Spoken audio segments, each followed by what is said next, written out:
मेरा नाम है सोनू यदुवंशी, आप देख रहे हैं दीर्घवृत्त वनवासी चैनल। और क्योंकि अभी चल रहे हैं मिड सेम एग्जाम्स, तो उसी से रिलेटेड कुछ चीज़ें मेरे दिमाग में आती हैं, कुछ क्वेश्चंस अपने आप ऐसे बिल्डअप होकर आते हैं और उनके आंसर्स मैं यहाँ पे पोस्ट कर देती हूँ। क्वेश्चन आया कि री को कैसे प्रोसेस करना चाहिए एक इंसान को, स्टूडेंट को डेफिनेटली। तो ये प्रोसेसिंग ना मैंने दो तीन उसमें देखी है, 2-3 परसेप्शन में मैं देख पाई इसको। एक था कि कोई बात नहीं यार, हो जाएगा, निकल जाएगा। दूसरा है यार कैसे होगा, पहले ही 6 सब्जेक्ट्स होते हैं, उसके बाद एक 7वां या 8वां या जो भी जितने भी रीजन उसके, वो कैसे होगा। तीसरा आगे तो आगे हो जाएगा।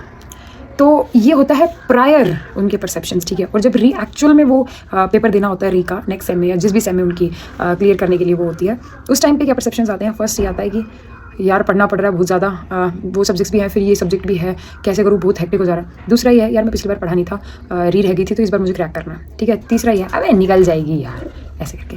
तो ये बेसिकली मैंने कुछ परसेप्शंस, उनसे एसोसिएटेड परसेप्शंस, प्रायर, ऑनगोइंग और पोस्ट क्या होती है। अगर निकल जाती है तो लोग कहते हैं अबे निकाल देना तेरे भाई ने। और दूसरा क्या है कि अगर निकलती नहीं है तो यार वो टीचर खराब है, उसने मतलब ऐसे हमें परेशान करके रखा हुआ है, वो उसको री क्लियर ही नहीं करनी। और तीसरा परसेप्शन ये है कि अबे छोड़ ना, इंजीनियरिंग में री नहीं आई तो इंजीनियरिंग कैसी, ठीक है, हो जाएगी, कोई दिक्कत नहीं है। तो ये कुछ एसोसिएशंस हैं 3 फेजेस के, ठीक है, जो मैंने देखे हैं अपने साथ के लोगों में। मेरा कोई पर्सनल इसके साथ जो है एक कोई एक्सपीरियंस नहीं रहा, तो मैं इतना इन डेप्थ तो इसको नहीं बता सकती हूँ। बट जो मैंने लोगों से सीखा है और सुना है, उसका यही कहना है, जो एक जेन्युइन सा स्टूडेंट, एक सिंसियर सा स्टूडेंट है, उसका यही कहना है कि भाई री से बच के रहो।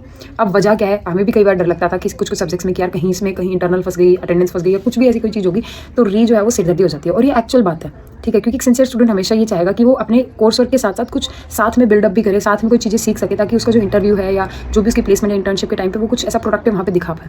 अब उसके साथ एक सीरियसली बता रही हूँ, जब 6 सब्जेक्ट्स होते हैं उनके साथ में कुछ एक्स्ट्रा कर लेना इज़ अ अप्रिशिएबल थिंग, जिसको लोग बहुत ज़्यादा ऐसे ही मतलब हल्के में ले लेते हैं।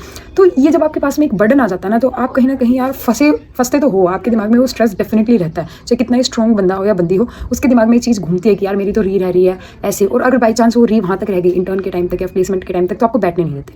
यहाँ पे बहुत सारे ऐसे बच्चे हैं, क्योंकि मैंने बताया सब जेईई देके हैं, सब बहुत अच्छे बच्चे हैं, बहुत अच्छा उनका दिमाग चलता है, तो वो लोग री तो डेफिनेटली क्रैक कर लेते हैं, ठीक है। लेकिन कई बार ऐसे इश्यूज होते हैं कि उनको नहीं बैठने देते इंटर्नशिप से प्लेसमेंट्स में। अब वो बच्चे डिजर्विंग होते हैं, उन बच्चों के पास में उतना पोटेंशियल होता है, उन्होंने शायद फर्स्ट सेम में पढ़ाई ना की हो, बट नेक्स्ट सेम से उसने बहुत अच्छी पढ़ाई की है, लेकिन री में अटका रह गया, तो उसके लिए प्रॉब्लमेटिक हो जाती है सिचुएशन। तो मैं हमेशा कहती हूँ और कहूँगी भी कि प्लीज़ जो चीज़ें अभी हैं उनको अभी हटाओ, खत्म करो और आगे चलो। तो ये री वाला जो सिस्टम है ना, जैसे ये लोग बहुत बोलते हैं, ये स्टेटमेंट मैंने पहले भी यूज़ की कि री के बिना इंजीनियरिंग कंप्लीट नहीं होती।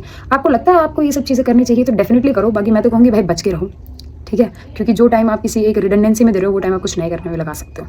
तो दिस वाज ऑल अबाउट मेरा क्या कहना है री को लेके। बाकी अगर आपकी बाई चांस री आ गई किसी जेन्युइन वजह से, तो वो निकल जाएगी, ऐसा कुछ बड़ा इशू नहीं है कि नहीं निकलेगी, आप परेशान होने लग जाओ। तो डेफिनेटली काम करते रहो अपना और आगे बढ़ते रहो, ठीक है। Bye bye, take care.